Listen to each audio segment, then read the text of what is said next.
Hi guys, welcome to Easy Math. In this video, we are going to see the next lemma. That is, the subgroup n of g is a normal subgroup of g if and only if every left coset of n in g is a right coset of n in g. Obviously, by using the definition, n is a normal subgroup of g means the left coset is equal to the right coset. Okay. Therefore, clearly it is true only. But for proving this lemma, we have to use the previous lemma. Okay. First, let n be a normal subgroup of G. You have to prove that every left coset of n in G is a right coset of n in G. That means left coset an is equal to the right coset na. By using the previous lemma, what is the previous lemma statement? N is a normal subgroup of G if and only if A and A inverse is equal to N. A and A inverse is equal to N for all A belongs to G. Right? Therefore, we have to post multiplying A on both sides.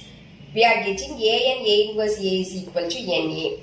By interchanging this bracket, we are getting A and A inverse A is equal to NA.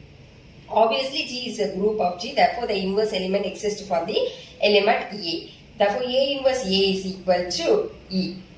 Also, NE is equal to N because E is the identity element, right? Therefore, AN is equal to NA, hence every left coset of N in G is the right coset of N in G, hence the proof for the first part.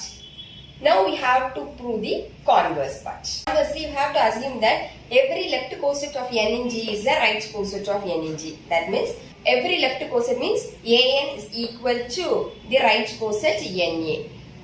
You have to prove that n is a normal subgroup of G. Since every left coset of n in G is a right coset of G means n in G means we know that an is equal to na. Now we have to post multiply A inverse on both sides. We have to post multiply A inverse on both sides. Therefore, A and A inverse is equal to A inverse. Since this A is in G, G is a group, therefore inverse element exists. Therefore, A inverse is equal to E. Since E is the identity element, NE is equal to N. Hence, by the previous lemma, N is a normal subgroup of G if and only if A and A inverse is equal to N for all A belongs to G. Hence, N is a normal subgroup of G. Hence, the lemma. Thank you for watching. Don't forget to like, share and subscribe. Bye guys.